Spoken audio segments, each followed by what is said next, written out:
The dropship landed with all the grace of a drunk spider slipping on glass.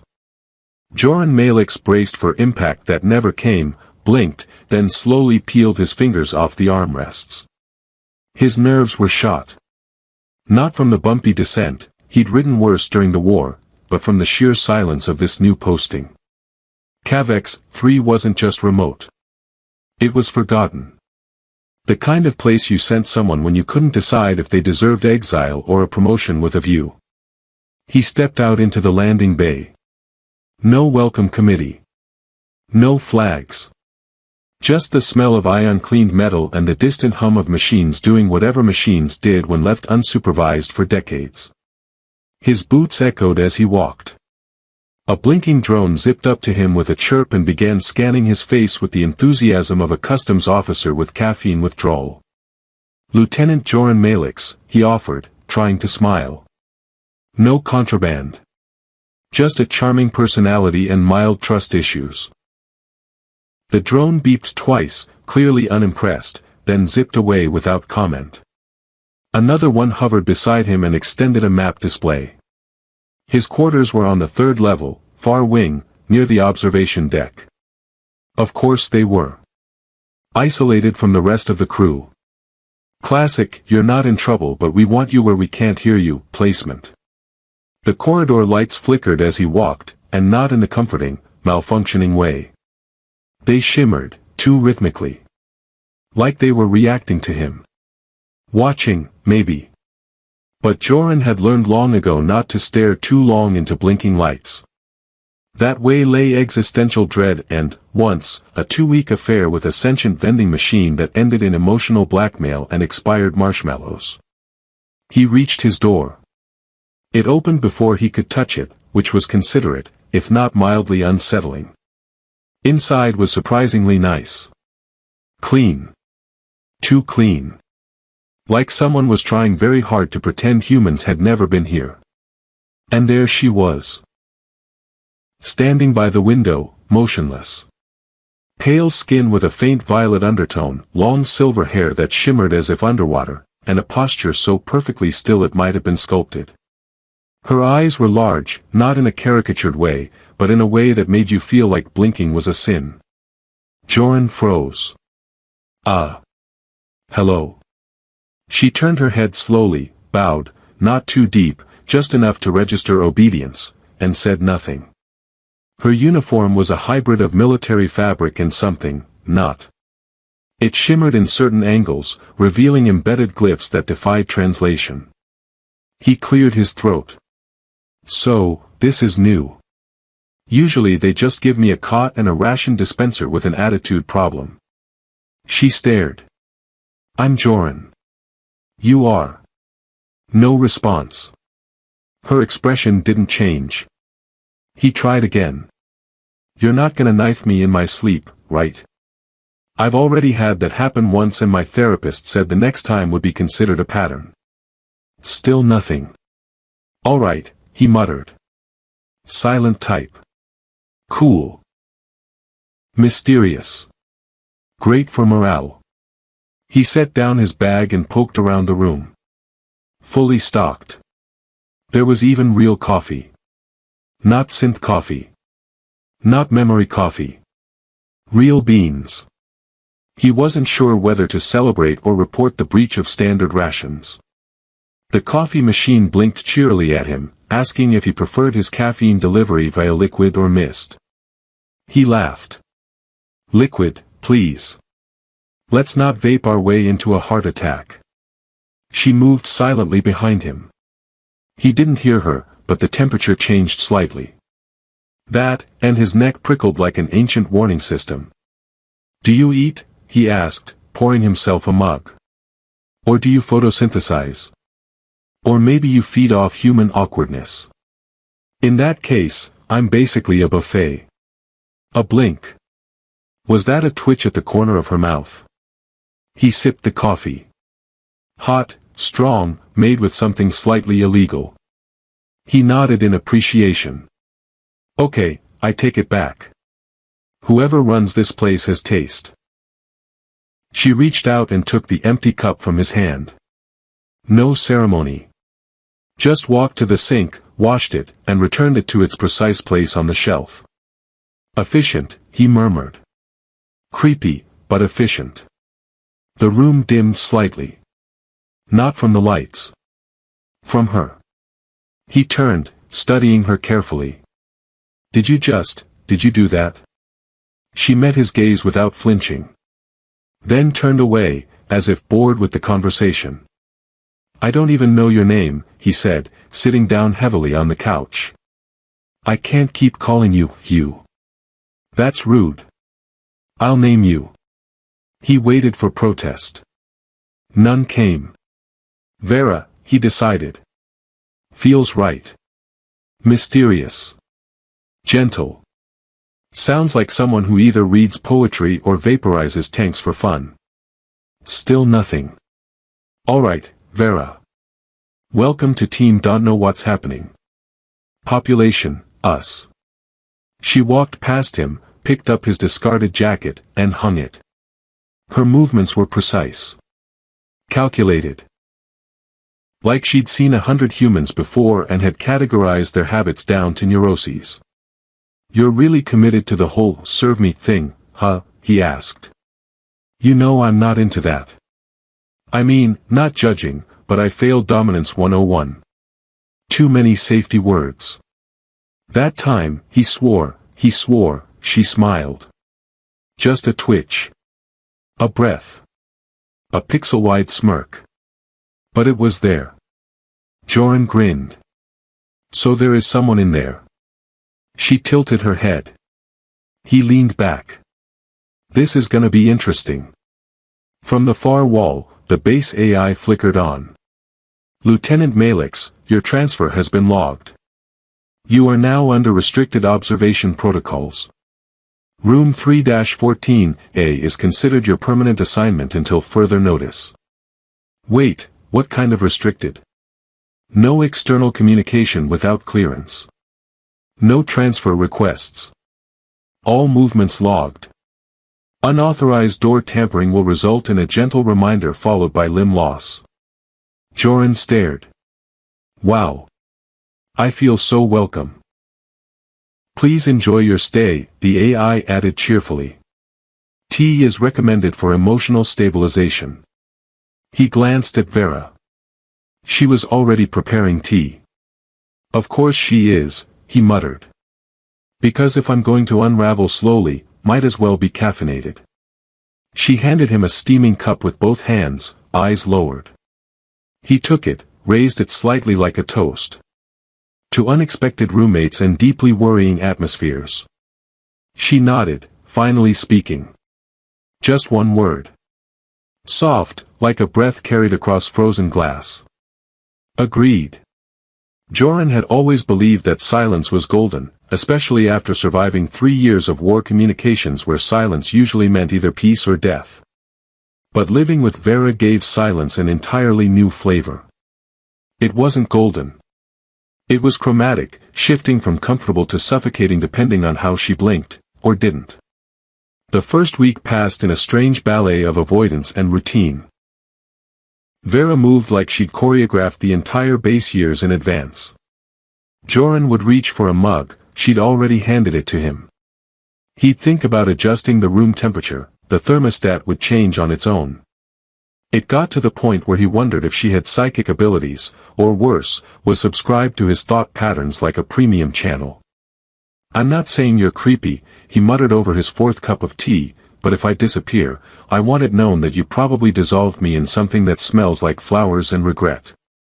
Vera glanced at him from where she was reorganizing his bookshelf according to some cosmic logic only she understood. The books no longer followed alphabetical order or subject but apparently arranged themselves via emotional resonance. His copy of Galactic Ethics for Morons now sat next to Zen and the Art of Warp Maintenance. Somehow, that felt right. He leaned forward, elbows on the table. Alright, I've got questions. Just a few. Nothing invasive. No probes. Yet. She didn't pause her sorting but angled one ear toward him. That counted as consent. First, do you sleep? Or do you just stare at walls and hum at furniture until it learns shame? No answer. Just the soft sound of a heavy textbook on interstellar law being placed beside a children's pop-up guide to black holes. Second, where are you from? And don't say, here, because I've checked, this place doesn't breed people with eyes that look like starlight got confused and curled up. Still nothing. Her fingers glided over a worn paperback as if checking for ancient memories. Joran sipped his tea and sighed. Fine. Last one. Why me? That made her stop. Really stop. Her hand hovered over a dog-eared novella about temporal glitches in romantic relationships, love you later, again and her head tilted, not in confusion but as if someone had changed the question's shape midair. When she finally spoke, it was in that same soft tone, barely louder than the hum of the base systems. Because you didn't give me a command. Joran blinked. That wasn't what he expected. He opened his mouth, but nothing witty came out. Just a small, oh. She turned back to her books, and the silence that returned was different again. Not golden. Maybe copper. Something warm, slightly oxidized, but oddly sturdy. Later that day, the base AI interrupted his afternoon snack with its usual grace. Lieutenant Malix, your mandatory psychological orientation begins in 5 minutes. Location, Room B7. Please bring your mental baggage. Luggage carts not provided. Was that a joke? Joran asked, still chewing. I've been experimenting with sarcasm. The medical officer says it's a coping mechanism. I thought that was what caffeine was for. Please report or be dragged. B7 was a room that tried too hard. Posters of smiling humans, some missing key anatomical features. And inspirational quotes plastered the walls. Your sanity is a garden, read one. Another, inexplicably, said, hug the nebula inside you. Dr. Grell was a tall, thin man who looked like he'd been grown in a vat of herbal tea and bad ideas. His hair was graying in the middle but suspiciously black at the tips, and he wore glasses even though ocular implants had made them obsolete decades ago. Lieutenant Malix. Grell beamed. How are we adjusting? I haven't thrown anything at anyone yet. Marvelous. That's our benchmark for stability now. They sat. Grell tapped his console and brought up Joran's file. A lot of redacted lines. A lot of flashing hazard flags. One section just said, absolutely not for diplomatic service, in bold. I see you've been assigned a caretaker. Vera, Joran nodded. We're coexisting. Ah. Model 742E. They don't usually speak much. She's starting to. Said something vaguely philosophical this morning. Grell raised an eyebrow. Concerning. I thought it was charming. Even more concerning. There was a pause. Do you know where she comes from? Grell asked casually. Nope. Do you want to? Joran shrugged. I figure if she wants me to know, she'll tell me. Or engrave it into the walls. Whichever comes first. Grell nodded slowly. That's an approach. Just, be careful. Some models are, how do I put this, residually aware. They remember more than they're supposed to. Sometimes things they never experienced. Echoes. Ghosts in the meat shell. Exactly. Joran leaned back. So you're saying she might be haunted? I'm saying if she starts humming anything older than the Empire, let me know. Back at his quarters, Joran found Vera standing at the center of the room, hands behind her back, staring at the wall. Not at a screen, not at a display. Just, the wall. Staring contest, he asked. She blinked once. I won. Well, I didn't even. I still won. He chuckled, kicking off his boots. You're getting funnier. Not sure if that's terrifying or heartwarming. She turned slightly. Both can be true. He paused mid-sock removal. Okay, now I'm definitely terrified. That night, he dreamt of stars unraveling. Not falling, unraveling. Like threads in a tapestry being gently pulled by unseen fingers. In the center of the dream stood Vera, expressionless, holding something that pulsed with light and grief. When he woke up, the lights in the room had dimmed themselves to near black, and a steaming cup of tea sat beside his bed. He sat up, rubbing his temples. Did you? No, she said from the corner. Right. Of course. The tea made itself. Yes. He blinked at her silhouette. Wait, really? The corner was silent. Okay, noted, he muttered. We're entering the tea jokes have layers phase of our relationship. Excellent. Somewhere deep in the bass, something beeped in a rhythm he didn't recognize. Vera's gaze flicked toward the sound, but she said nothing. The silence between them settled in again, not golden, not copper. Maybe just, waiting. Joran had been at Cavex, 3 for 12 days, 14 hours, and, according to the snarky timestamp the base AI added to his logs, 11 unusually prolonged sighs. He didn't ask how it measured sigh duration. He had learned not to ask the base anything that smiled when it shouldn't. Life with Vera had settled into a strange rhythm. Not comfortable, exactly, but not hostile either.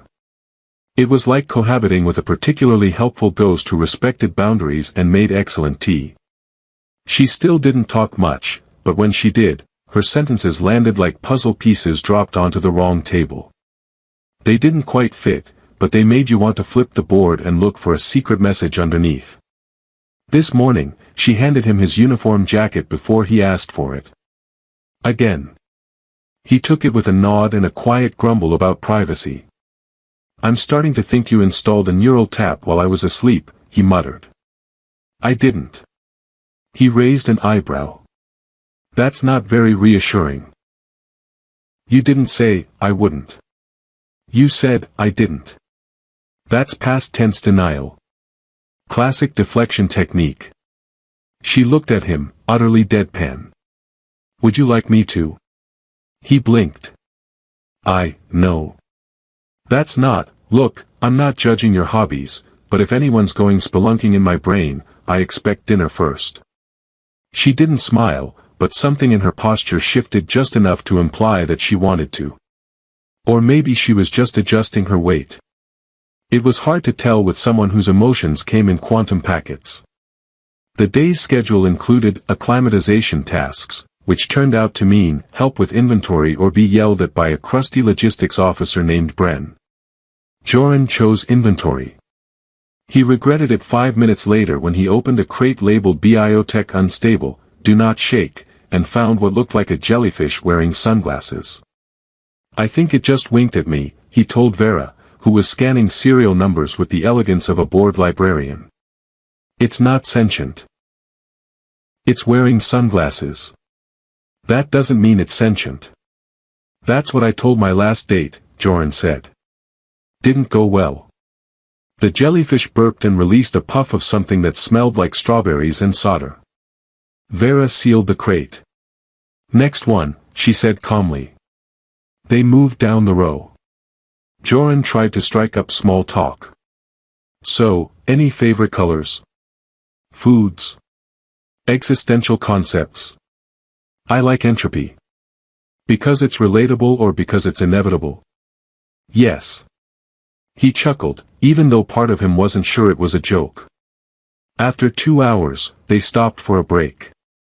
Vera stood by the loading dock window, watching the planet's twin suns hang over the copper landscape. Joran sat beside a crate and munched on a synth bar that claimed to be nutritionally complex and tasted like disappointment wrapped in foil. Vera, he said, between chews, I've got a question. You can answer it, or you can walk away mysteriously and leave me to invent my own backstory for you. Both are fine. She glanced over, silent. You ever wonder why you're here? I mean, assigned to me.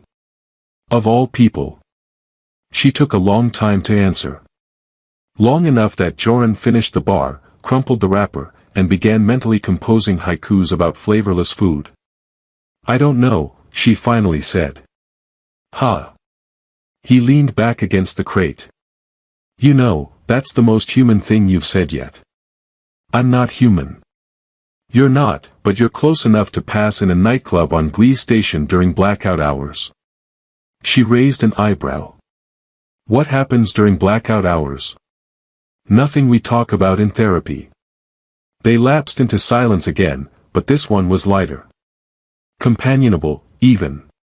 Joran tapped a rhythm on the crate. It echoed strangely, like the container was deeper than it looked. You hear that? Vera stepped closer. She pressed a hand to the surface. The crate pulsed, once, faintly. That's not on the manifest, she said. Well, if it starts singing show tunes, I'm moving to a less musical quadrant. They flagged the crate for analysis and moved on. But something in Vera's expression changed. A flicker of recognition. A memory, maybe. She didn't share it. That night, Joran couldn't sleep. Not because of nightmares, though he did dream again, of stars unraveling, but because the room had gotten cold. Too cold. He got up and padded to the control panel. Thermostat was steady. No anomalies. No malfunctions. No joy. He turned. Vera stood near the far wall, eyes closed, arms loose at her sides. Her tattoos shimmered, not glowing, but fluctuating, as if syncing with something beyond the room. Vera? Her eyes opened. It's close. What's close? She didn't answer. He waited. Then, something I forgot. Joran rubbed his temples. Look, I don't mind cryptic revelations, but maybe we could pencil in some context next time. She sat down at the table, quiet again. After a moment, she gestured to the tea kettle. He stared. Are you suggesting we fight existential dread with hot beverages? Yes. You really are learning. The tea helped. It didn't fix the air pressure inconsistencies, the faint hum that had started in the walls, or the fact that the base AI had started ending its announcements with a whisper Joran was pretty sure only he could hear, but it helped. Before bed, he tried to lighten the mood. Just for the record, he said, if you turn out to be some ancient alien sleeper agent meant to devour my soul, I expect you to at least pretend to struggle with the decision. For morale. Vera looked up from the tea. I already have. Joran laughed. Then paused. Wait, that was a joke, right? She didn't reply. And the lights dimmed on their own. Again. The base cafeteria, if it could be called that, looked like someone had designed a mess hall based on blurry memories of food. Tables arranged with mathematical symmetry. Chairs that refused to scoot quietly. And the food dispensers, gleaming chrome things with labels like Nutrient Cuboid, Variant B, and Protein Slush, neutral flavor, stood like monoliths of culinary despair. Joran stood in front of the nearest unit, staring at the blinking interface like it had personally insulted his ancestors. What do you recommend today? He asked aloud. The machine chirped once, scanned his retinal data, and offered a selection titled Textured Organic Pudding, heat optional. He sighed. Living the dream. Vera appeared behind him with the silent grace of someone who clearly enjoyed catching humans off guard. You know, he muttered, if I ever have a heart attack, you'll be the cause. That is not medically accurate, she replied. I didn't say it was medical. I said it was emotional. She tilted her head, then selected grain paste, zesty simulation from the dispenser. The machine whirred for longer than was comfortable and produced a bowl of what looked like chewed carpet. They sat. The room was mostly empty, save for one technician muttering at a tablet and a cleaning drone that looked like it had seen war. Joran poked his pudding. It wobbled in ways that defied physics. Do you eat this stuff? No. Smart. He took a bite and immediately regretted everything. This tastes like betrayal. Vera examined him. You're not required to consume it. I know. But refusing food on a military base is a classic path to suspicion and unnecessary meetings with men who wear too many pins on their jackets. She nodded solemnly, as if this was a profound cultural truth. As they finished the so-called meal, the lights above flickered, not the usual tired flicker of aging circuitry, but a sharp pulse, like the building had blinked. Don't like that, Joran muttered. Vera was already watching the ceiling. It's starting again. Define it. And please don't say, the unraveling, because I'm not emotionally ready for that before second breakfast. She didn't respond. Instead, she rose, walked to the wall panel, and placed her hand against it. Symbols lit up, ones that shouldn't be there. Joran stood. Did you just hack the wall with your palm? Yes. I feel like I should object to that, but honestly I'm too impressed. The panel slid open to reveal a concealed screen. Lines of alien code scrolled across it, spirals, glyphs, bursts of soft light. Vera scanned them in silence. Joran peered over her shoulder, then blinked. Did that just spell out my name in Coral? You are being observed. Well, yeah. I'm devastatingly handsome. Hard not to look. Not by humans. Ah. He stepped back, hands in the air. See, that's the kind of sentence that makes a guy reconsider his life choices. The screen flashed, then went black. Vera let go of the panel. It sealed with a sigh, like the base itself was tired of their antics. Who built this place? Joran asked, quietly now. Vera met his gaze. Not your people. Well, that's comforting. Later, while on corridor patrol, a formality designed to simulate productivity, Joran received a ping from the base AI. Lieutenant Malix, there is a discrepancy in Section D3 storage manifest. Please investigate. Why does it always have to be me? He groaned. Because you're the only officer with no scheduled meetings, hobbies, or desirable reputation. I miss when AI systems were passive-aggressive instead of just aggressive. He and Vera walked down the dim corridor, boots echoing in rhythm. The air felt charged. Not dangerous. Just expectant. At D3, the door refused to open at first. Vera touched the panel. It opened. Do you ever knock? No. Inside, rows of sealed crates gleamed under cold lights. But one crate had been opened. Its lid sat lopsided. No signs of forced entry. Joran approached and peeked inside. He stared. Then stepped back slowly. What is it? Vera asked. I'm not sure, but it looked like someone tried to pack a thunderstorm in a jar and then gave it sentience. She stepped forward, peered in.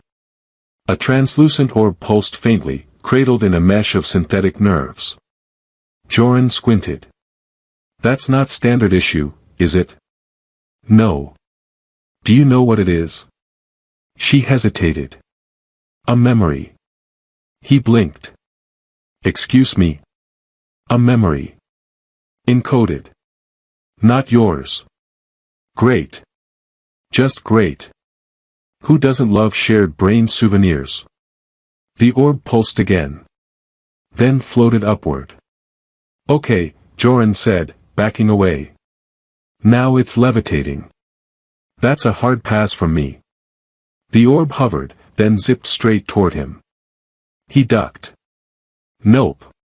It passed through him. He froze. Vera? What just? Images flooded his mind. Not his. A sunless ocean. A tower built upside down. Voices chanting in a language that tasted like copper. A girl who looked like Vera, but not. Older. Wiser. Crying without tears. He stumbled back, heart pounding. "Joran," Vera said, voice calm but firm. "You're fine." "Debatable." He rubbed his temples. "That was a lot. I told you it wasn't yours." "Yeah, but you didn't say it would download itself into my skull without asking for consent. The orb doesn't understand consent. Just like some commanders I know." "Great." They sealed the crate and flagged it for relocation. The orb didn't return. It had vanished, or perhaps decided Joran's brain wasn't worth revisiting. Back in his quarters, he made tea with trembling hands. Vera sat across from him, watching. "Did I just experience alien trauma?" he asked. "Yes." "Should I be worried about side effects?" "Possibly. You might start dreaming in frequencies." "Of course I will." He took a sip of tea. "You know, I used to think space was all adventure and cool jackets." "It still is." "Yeah, but now I have telepathic flashbacks and glowing roommates." She raised an eyebrow. "You find me luminous?" He nearly choked on his tea. "Don't make jokes. That's my job." "You're not very good at it." He grinned, despite everything. "Okay, that was pretty good." Outside, the stars shifted ever so slightly, and the base exhaled. Joran woke up to a siren that sounded like someone had programmed it to scream in lowercase letters. Not urgent, just mildly distressed, like the base wasn't sure whether to panic or apologize. "Base AI," he mumbled, dragging a pillow over his face, "is this an actual emergency or just another Tuesday?" Seismic anomaly detected below level 9. Threat level, inconclusive. Mood, unsettled. He groaned. "That's not a mood, that's a coffee order." Across the room, Vera was already awake. Not that he was sure she ever actually slept. She stood by the window, motionless, staring at the horizon where the twin suns flickered just slightly off sync. It was the kind of thing you wouldn't notice unless you were actively trying to have a peaceful morning, in which case the universe would absolutely make sure you noticed it. He sat up. "Did you break the planet?" "No." "Should I believe you?" "No." He squinted. Wait. Are you making jokes now?" "Unclear." He got dressed, pulled on his boots, and adjusted the holster that hadn't seen action in months. Then he grabbed his tea. Priorities. They headed toward the central lift. Along the way, base personnel darted through corridors like anxious ants trying not to look panicked. It wasn't chaos yet, just a very organized confusion. The kind of confusion that came with protocol checklists and grim coffee. Lieutenant Hess, a grim-faced logistics officer with the personality of a malfunctioning fridge, intercepted them outside the lift. "Malix," he barked. "You were near D3 yesterday." Defined near. In the philosophical sense, I am near many things. Hess stared. "Yes," Joran sighed. "I was there. Seismic activity originated from beneath that sector." "Let me guess," he said. "Something down there wants to be up here." "We don't speculate. We observe. And we assign." Joran frowned. "Am I being assigned?" "You're always assigned." Hess handed him a datapad. It displayed a maintenance shaft map and a blinking red dot labeled unknown substructure. Beside it was a note, "Do not engage." "That's encouraging," Joran muttered. "Tell me, what exactly is an unknown substructure?" "If we knew that, it wouldn't be unknown." "I walked right into that, didn't I?" "Go." The shaft entrance was sealed. Vera opened it with a wave of her hand, as if the door had been waiting for her specifically. "That's becoming a habit," Joran muttered. "Have you considered becoming a locksmith?" "I already have keys." "That's even creepier." The tunnel was narrow, dark, and humming faintly.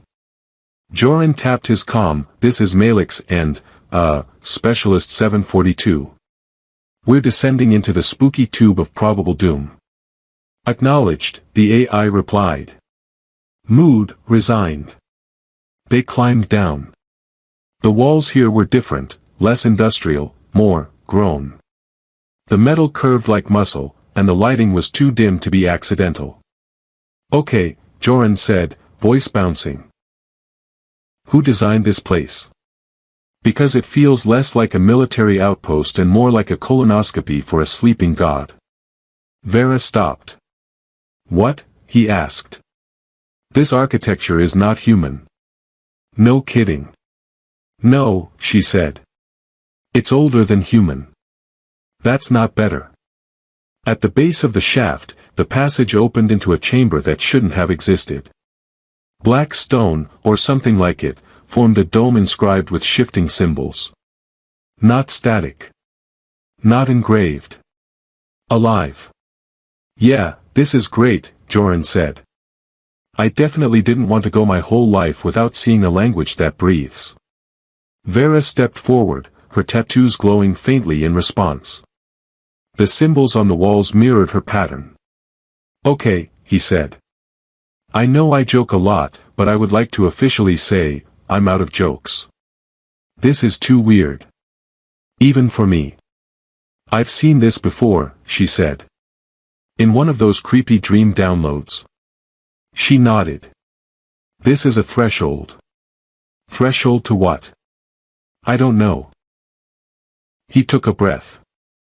Well, I vote we don't open it. I wasn't asking for a vote. Before he could protest, she raised her hand, and the wall opened. No dramatic sound. Just a slow inhale, as if the room had been holding its breath for centuries and finally exhaled. Beyond was a platform overlooking an abyss. Floating in the air was a construct of light and memory, Joran had no other word for it. It flickered between shapes. A tree. A tower. A child's face. A battlefield. All and none. Vera stepped forward. Joran grabbed her arm. Wait. We don't know what this is. She looked at him. It knows us. That's not the comforting sentence you think it is. But she didn't stop. She walked into the light. It folded around her, like water refusing to be spilled. Joran swore under his breath and followed. Inside was silence. Not quiet, silent star. The kind that pushed against the bones of your skull. Images swirled around them. A timeline unraveling. A war in reverse. A voice. Not a sound, but a pressure, spoke inside his head. Key compromised. Vessel altered. Directive breach. Recalibrating. Joran staggered. Nope. Nope, nope, nope. I don't want to be recalibrated. I already did therapy. Vera stood tall. He is not yours. He is part of the anomaly. Therefore, part of us. That's rude, Joran muttered. I'm not even a good anomaly. Vera turned to him. You need to leave. What? No. We're in this together, remember? I didn't come down here to watch you be absorbed by some cosmic mood swing. She reached toward him and pressed a hand to his chest. Her fingers glowed. He felt heavier. Or lighter. Or both. You're not ready, she said. Then the world cracked. When he opened his eyes, he was back in the shaft. Alone. The wall was sealed. His comm crackled. Lieutenant Malix, your vitals just flatlined for 11 seconds. Please confirm you are still annoying. He blinked. Alive. Mildly traumatized. Requesting backup. No one else is available. Then request T. The comm paused. T has been requested. Joran leaned against the wall and closed his eyes. Thanks. Then, softer, Vera. No response. But somewhere deep below, something hummed in time with his heartbeat. The tea arrived before the explanation did, which, in Joran's experience, was both promising and mildly ominous. The delivery drone hovered awkwardly beside him in the shaft, holding a cup that steamed suspiciously despite having no apparent heat source. "I assume this isn't poisoned," Joran muttered. The drone beeped twice. "I'll take that as a maybe." He took the tea anyway. Vera was gone. The weird room was gone. His nerves were still very much present. And as he sipped, the taste was strange. Floral, metallic, warm. Like someone had steeped nostalgia and accidentally added a memory of laughter. "You okay down there?" the AI chirped. "Define okay," Joran said. "Because I think I just hallucinated a cosmic identity crisis and watched my roommate dissolve into a sentient screensaver. That fits under category B, emotionally disrupted but still functional. Nice to know I may be student again." He climbed out of the shaft slower than usual. Not because he was tired, but because the silence clung to him. And because the longer he was away from Vera, the more the base felt incomplete. Which was ridiculous. She wasn't a room decoration. She was a highly advanced, questionably aligned, possibly haunted life form who could probably vaporize him with her thoughts. And yet, somehow, without her around, the world tilted a bit sideways. Back at his quarters, the lights flickered as he entered, not the soft flicker of motion sensors, but a sharp, attention-seeking one. "All right," he said to the ceiling, "is this where you tell me I've been reassigned, court-martialed, or nominated for most delusional officer of the quarter?" The AI responded in a tone that was just a little too chipper. "Lieutenant Malix, congratulations. You've been flagged as a potential variable within a nonlinear temporal disturbance event. Management is curious. That's the least flattering compliment I've ever received. You are also currently the only individual to have entered and exited substructure B alive and unmodified." Joran raised a brow. "Hold on. What do you mean unmodified?" Others who interacted with the anomaly demonstrated behavioral shifts. Increased aggression. Dissociation. In one case, interpretive dance. He blinked. "Okay, that last one's terrifying." The subject believed he was translating the screams of the universe into movement. Joran nodded. "Right. And I'm the sane one. Great. We're all doomed." He paced the room. Vera's chair was empty. Her cup sat untouched. A ripple of unease crept up his spine. "Where is she?" "Unknown.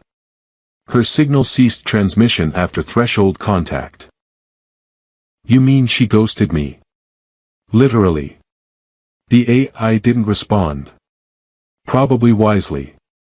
After a restless hour of pacing, poking at reports he didn't understand, and attempting to bribe a vending unit into giving him something that wasn't compressed regret in a wrapper, Joran decided to do something dangerous. He went to find answers. The base's archive wasn't technically off-limits. It was just, selectively curated. Meaning anything interesting was redacted or stored under levels of security that required a retinal scan and, in some cases, a personality evaluation. Luckily, Joran had already failed the latter during orientation, which meant they didn't expect much. He accessed the main console and typed, 742E Origin Protocol. The screen blinked. Then hesitated. Then, slowly, spat out a single line. Entity was not built. Entity was found. That wasn't comforting. He tried again, how old is 742E? The console flickered. Symbols danced across the screen. Alien, layered, too fast to process. Finally. Estimated age, unknown. Suspected exposure to pre-singularity phenomena. Pre-singularity? That's not even history, that's mythology. Correct, the AI added helpfully. Which is why you should stop asking. But Joran didn't stop. He searched deeper, chasing threads of corrupted logs, half-deleted memos, and notes scribbled by terrified researchers who had used far too many exclamation points. One message stood out. If Subject 742E begins asking questions, evacuate immediately. Do not answer. Do not lie. Do not engage. She remembers what we forget. Joran leaned back slowly. Fantastic. I live with a living paradox and I've been treating her like a sarcastic roommate. The lights dimmed, just slightly. He blinked. Vera? No response. He stood and left the archives. Outside, the corridors were too quiet. He passed two technicians who gave him wide, wary looks. Like they knew he'd seen something and didn't want to catch it secondhand.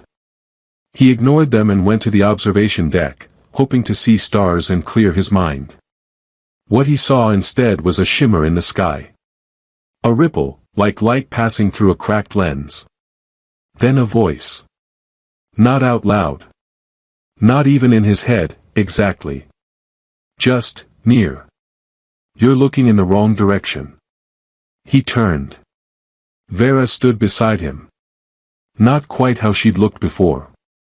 Her tattoos glowed more strongly now. Her eyes shimmered with something deeper than starlight. He stared. You came back. I never left. Well, next time send a text or something. I thought you'd been eaten by cosmic wallpaper. She looked past him at the stars. The threshold is waking. It wants out. Out of what? Out of the narrative it's been locked in. Out of memory. Out of silence. He rubbed his eyes. You're really leaning into the poetic mystery vibe, aren't you? She smiled, an actual smile this time. You're the first one who didn't try to control me. That matters. That sounds very flattering, but I'm just a guy who likes tea and not dying. That's why it matters. They stood in silence. The sky above rippled again. The bass groaned quietly, like a sleeping creature dreaming of storms. Joran, Vera said softly, I need to show you something. He looked at her, really looked. The way her presence bent the air slightly. The way her voice now carried weight, like a memory wrapped in gravity. Okay, he said. But if this ends with my brain leaking out my ears, I want it noted that I was peer pressured by a glowing alien librarian. She offered him her hand. He took it. The moment their fingers touched, the world bent inward. Not violently. Not with pain. But like a story folding back to its first page. Then, silence. Then, stars. But not the ones he knew. The stars weren't arranged in any chart Joran had ever seen, and he had failed out of celestial navigation twice, which, in fairness, had less to do with the stars and more to do with him being deeply allergic to math. But this place, this pocket reality, memory echo, dream space, or whatever it was, didn't even pretend to follow known galactic logic. The stars moved. They breathed. Some of them whispered things that might have been names, or recipes, or just very enthusiastic existential warnings. He stood on nothing. Or maybe everything. It was hard to tell. Okay, he said slowly. Either I've died, or I'm inside someone's very elaborate screensaver. Vera stood beside him, impossibly grounded in the impossible. She didn't float, didn't blink. Her presence was fixed like gravity in a place that had none. This is the before, she said. Before what? Before time. Before dinner. Because I skipped lunch and I'm starting to regret it. She looked at him, amused. Before you. Well, that's vague and mildly insulting. She raised her hand and the stars responded, not like lights but like memories called to attention. They shifted into constellations, then into shapes, then into patterns Joran's brain tried to interpret and promptly gave up. You're showing me something, he said. And I'm deeply honored, but also extremely underqualified. These were my people, she said. Not the species I resemble now. Not the ones who gave me a name and orders. The ones before language. He nodded slowly. Ah. The really old crowd. We existed in patterns. In resonance. We did not build machines. We became them. Okay, now you're just bragging. We were scattered when the singularity came. Not the one your species fears, but the original. The collapse of memory. The undoing. He scratched his head. Right. See, I don't remember learning about that in history class. But I also skipped a lot of those, so maybe that's on me. You didn't learn it, she said gently. You inherited the aftermath. The stars dimmed. Not in brightness, but in emotion. Like they were mourning. We bound pieces of ourselves into vaults. Into signals. Into forms that could survive timelines. I am one of those forms. He exhaled slowly. So you're not just a caretaker. No. You're not even technically a person, are you? I am what's left when the rest was taken. Joran paced in a circle, which didn't make sense here but helped his nerves. All right. So, I've befriended a cosmic archive with attitude. That tracks. You weren't supposed to activate me. That also tracks. But you didn't give commands. You offered kindness. That destabilized the program. Well, I've been told my empathy is a security threat. Vera smiled again, faint and warm. Joran, she said. The threshold you saw. It's more than a door. It's a lens. If it opens fully, this reality won't survive the contradiction. He held up a finger. Okay, pause. When you say, contradiction, are we talking like, two versions of the same event, kind of thing, or, the laws of physics get replaced with jazz improv? Both. He winced. Of course. She stepped closer. I can stop it. But I have to be connected to this timeline. Anchored. You need someone to tether you. Yes. Because you're a cosmic being of memory and resonance. No. Because you care. He stared at her. You want me to be your anchor? She nodded. I lose socks in my own room. I don't need perfection, she said. Just presence. Well, that I can do. Probably. Depending on caffeine availability. The stars began to swirl again, slowly pulling back into their patterns. Vera turned to him. We're returning, she said. He held up both hands. Wait, wait. No exploding, no screaming, no weird side effects. I don't want to come back with extra arms or a sudden desire to speak in binary. You might experience some disorientation. Define, some. The world cracked. When he opened his eyes, he was lying on the floor of the observation deck with a medical drone poking his ribs. Subject, conscious, it chirped. I'd argue that. Vera was beside him, kneeling calmly, back to her standard mysterious self. Her glow was dimmer now. More subtle. Joran sat up.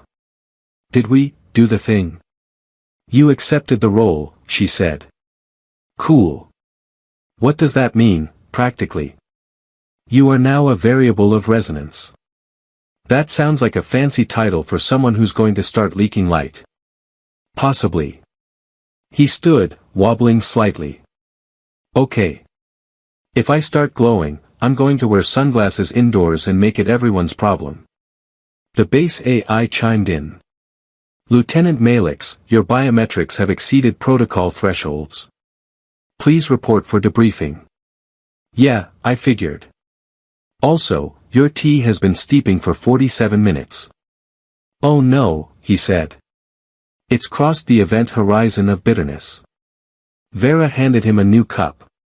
He blinked. Did you? I anticipated failure. You're learning sarcasm.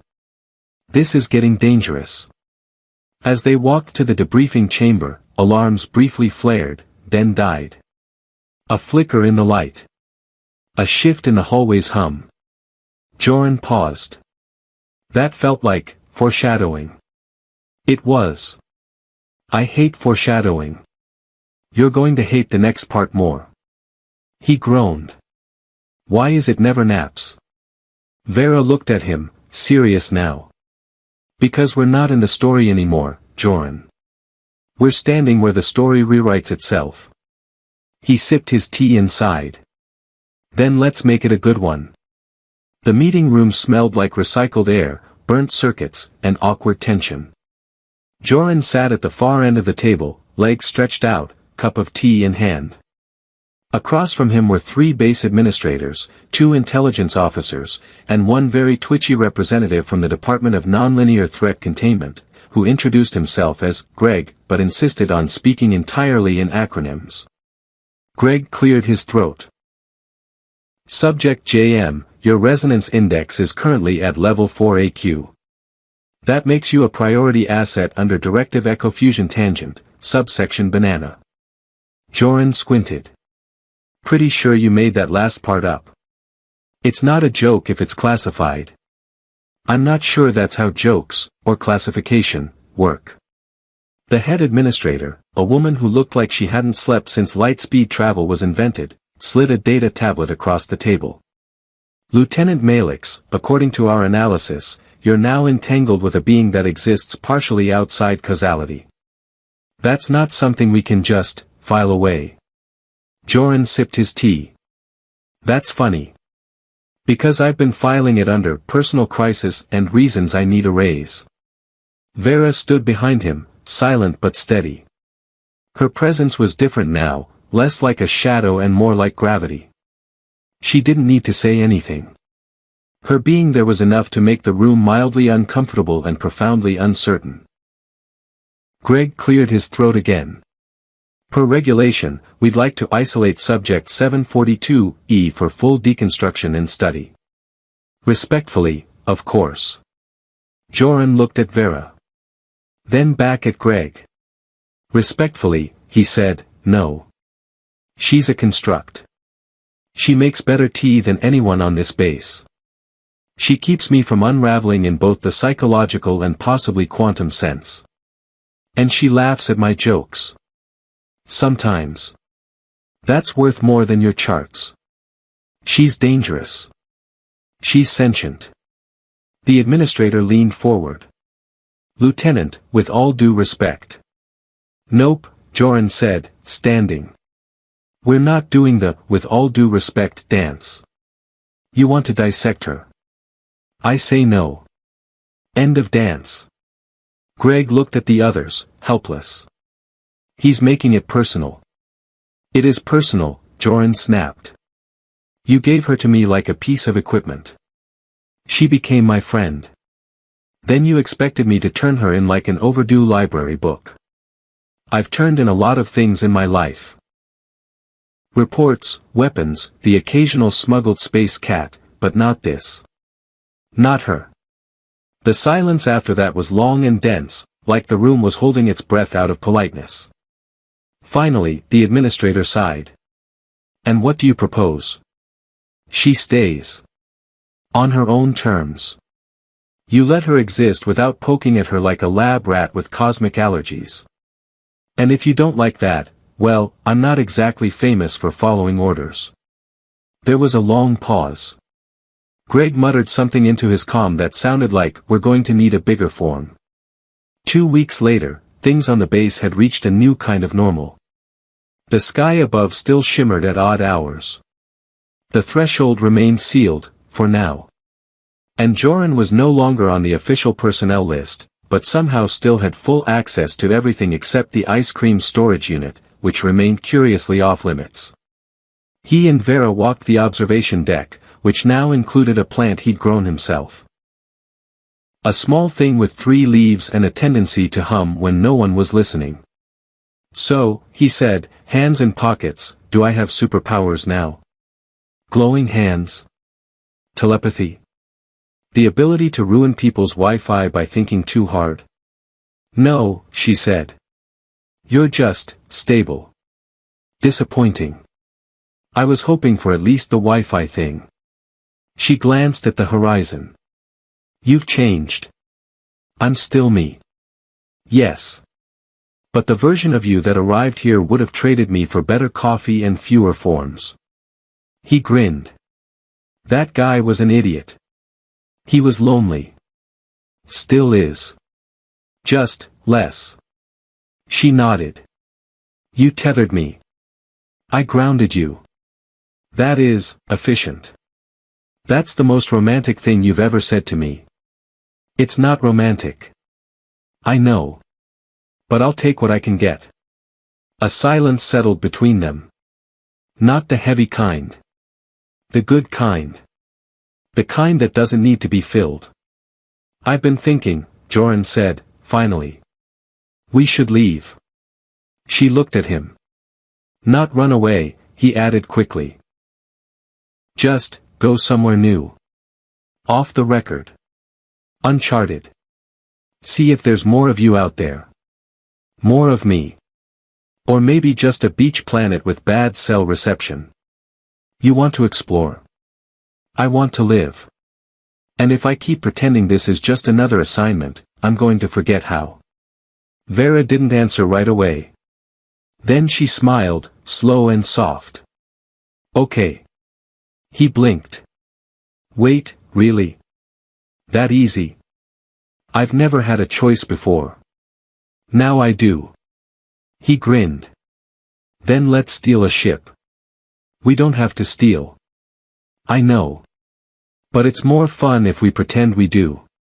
They left at sunrise, or whatever passed for sunrise on Cavex 3. The ship was small, fast, and a bit sarcastic in its navigation tone. They named it maybe later. The AI protested but eventually accepted its fate. As they lifted off, Joran looked out at the base one last time. He raised his tea mug in a silent toast. To old ghosts and new glitches. Vera sat beside him, her glow muted now, her expression calm. Where to? The ship asked. Joran grinned. Somewhere that doesn't ask questions.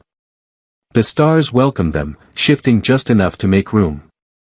And in the quiet hum of engines, in the shared laughter and the certainty of being known, Joran Malix finally stopped waiting for orders.